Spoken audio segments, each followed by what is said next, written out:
Impacto e a presença do advogado e especialista em trânsito, Marcelo Araújo. Qual é a principal bronca do momento? É tanta bronca que nós temos no momento que é difícil até de você escolher. Dá para eleger, dá para fazer uma escolha hierárquica, daquelas que são mais graves, daquelas que são menos graves. Falando da minha área e da cidade de Curitiba, que afinal de contas é a nossa cidade aqui. Você vê que tem um problema bastante grande com relação à fluidez, a fiscalização que vai se iniciar ainda esse mês de novembro na denominada Área Calma, que é um polígono no centro de Curitiba em que foram relocados 12 radares, 8 vão começar em atividade e que por si só já gera algumas perguntas, não de quem vai ser multado, que isso a gente já sabe, não que acima de 60 por hora as pessoas vão perder a carteira e pagar multa de R$500, que isso a gente também já sabe. A questão é a seguinte, se com a empresa que fornece equipamentos, a Consilux, ainda na gestão anterior, estava em andamento um edital, uma licitação, para que houvesse a troca dos equipamentos. E o que havia na época, momentaneamente, era apenas o pagamento pela encampação dos equipamentos. Agora, como que a gente explica esse deslocamento, essa relocação? Não é um novo serviço que está sendo feito? Se em 12 lugares da cidade foram retirados radares, significa que nesses outros lugares não precisa mais da fiscalização? Então, e essas são perguntas que, se a gente remontar no tempo, elas eram relevantes na gestão anterior, mas hoje parece que perderam a importância, não se discute mais, não se fala mais a respeito de como é que ficou a licitação, encerrou, não encerrou. Então, esses pontos eu acho que eles deveriam ser relevantes, mas eles são colocados embaixo do tapete.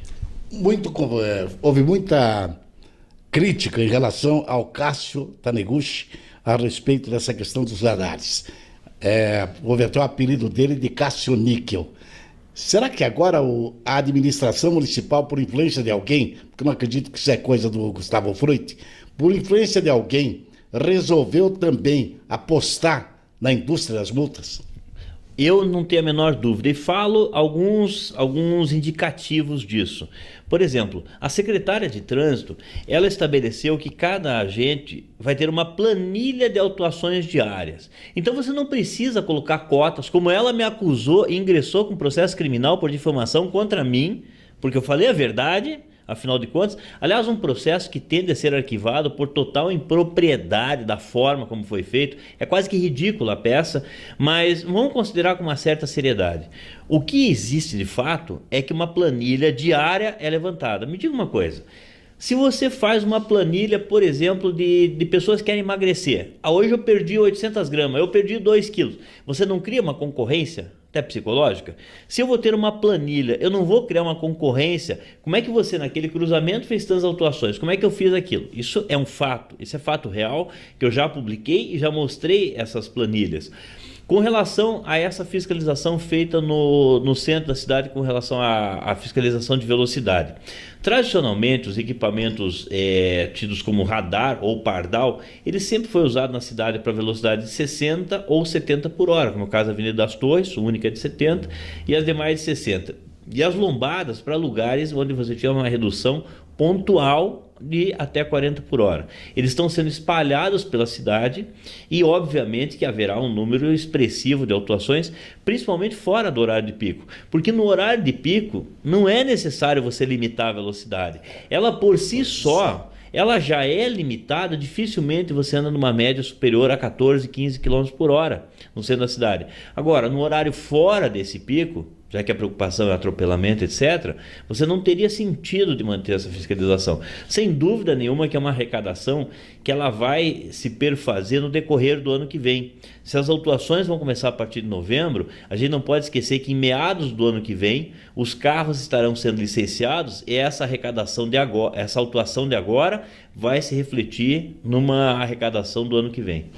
Essa questão de trânsito deixou para nós do Impacto a impressão de que tem linguiça embaixo dessa farofa, porque a administração Frutti insiste desde a avó Gertrudes em aposta nessa questão. Avó Gertrudes quem? A avó Gertrudes, que... Eu não conheço. Aquela da propaganda que... Existe ainda? Insistiu tanto. Você sabia que na página dela, hoje em dia, quando tem 2 ou nenhuma curtida é demais? Sabia disso? Não. Consultei ainda ontem.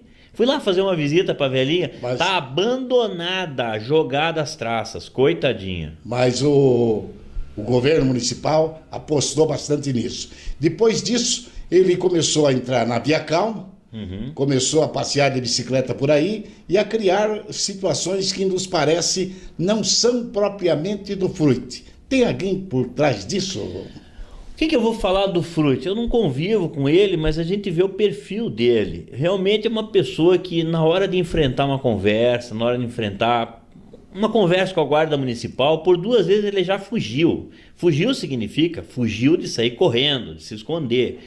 Na frente da prefeitura eles estiveram lá no Parque Barigui, eu tive junto com eles. Sabe o que é o cidadão fazer de conta que nada está acontecendo? Ficar fazendo parte da paisagem, ao invés de subir ali como é um gestor, pegar uma cadeira, subir, olha, vamos fazer o seguinte, vamos conversar, vamos marcar, vamos ver o que dá para fazer, o que não dá. A partir disso, você começa realmente a duvidar que seja ele que efetivamente tome as decisões e que faça. Tanto que eu escrevi, elaborei um artigo justamente questionando qual que é a nossa forma de gestão municipal, porque parece que o nosso prefeito ele é curatelado, tem alguém que cuida dele, já que ele não consegue medir as consequências dos seus atos. Você apostaria em alguém de modo especial? Eu não, é a voz do povo que fala. É o Ricardo McDonald's, ele que efetivamente é a pessoa. Logicamente ele encontra uma concorrência, uma resistência interna. Aí está a irmã do Gustavo, a Eleonora Fruit e outras pessoas que estão orbitando, Scatolini, que estão orbitando ao redor. Mas efetivamente quem chegou ao páreo e empatou na aposta com o irmão, já que talvez na infância, adolescência tivesse havido uma aposta de quem seria o prefeito de uma cidade, o irmão dele, Paulo McDonald's, concorreu com Foz do Iguaçu e foi prefeito, efetivamente com o mandato, e o Ricardo agora prefeito da cidade de Curitiba, nossa capital. Vamos para mais um detalhe em relação à questão de trânsito. A sua impressão é que a administração municipal, com o trânsito, esqueceu o restante da cidade? Ela está fazendo tanta impropriedade no trânsito, falando tecnicamente, aqui não é nenhuma crítica pessoal nem nada, mas são tantas bobagens que a gente vê fazer, coisas... Eu vou dar um exemplo do pátio. O pátio de remoções, aliás, só para constar, você sabe que atualmente nós não temos serviço de remoção se alguém parar na frente da guia rebaixada da tua casa. Não adianta chorar e espernear que nós estamos sem esse serviço. Por quê? Porque o prestador desse serviço teve a prorrogação de 12 meses do seu contrato, que venceu, alertou por várias vezes a prefeitura que era necessário fazer outra licitação, ninguém se mexeu, ninguém fez absolutamente nada. No dia 28 de setembro venceu esse contrato, fizeram uma locação emergencial de um outro pátio na Marechal Floriano, onde era link comercial, lugar nobre, comercialmente nobre da cidade, todo mundo sabe, a um valor de R$60 mil, que desde então está ocioso, porque daí a empresa que prestava o serviço, a Removecar, ela passou a questionar como credora da prefeitura de ônus que ela não havia suportado, ou seja, que caberia à prefeitura suportar. Então hoje não se consegue tirar os carros de um pátio para colocar no outro, ocioso, está se pagando essa locação, e a empresa que foi também emergencialmente contratada para fazer a remoção de um lugar para o outro, só para ter esse trabalho que vai totalizar em torno de R$300 mil, não consegue nem tirar os carros de um lugar para o outro. O que você quer que eu diga? A gente tem aí no passado aquela questão das notificações que foram perdidas por incompetência, porque o contrato com os Correios não havia sido renovado. E 50 mil notificações se perderam por perda do prazo da expedição das notificações, que equivaleria a mais de R$5 milhões, perder assim, como se pegasse fogo. Eu não sei, eu não consigo admitir que a pessoa que minimamente... foi absorvido. Eu espero que o Ministério Público esteja verificando a situação, porque, por exemplo, esse exemplo do pátio, entendo que é caso de responsabilização pessoal, é uma falta grave, é uma coisa óbvia. A questão das notificações, quem minimamente conhece a área de trânsito, conhece o Código de Trânsito, jamais poderia incorrer numa perda dessa. É algo inadmissível, é óbvio, igual saber que sinal vermelho é para parar e sinal verde é para passar. É óbvio para quem é do meio. Então a gente vê esse tipo de comportamento, esse tipo de atitude, além de outras várias que a gente acaba vendo. Um outro detalhe que é técnico também, A linha verde, ela não foi desafetada, portanto ainda não é uma via municipal, continua sendo uma rodovia. Existe um convênio da Polícia Rodoviária Federal com a Prefeitura, mas não existe convênio da Polícia Rodoviária Federal com o Detran, para fins de autuações.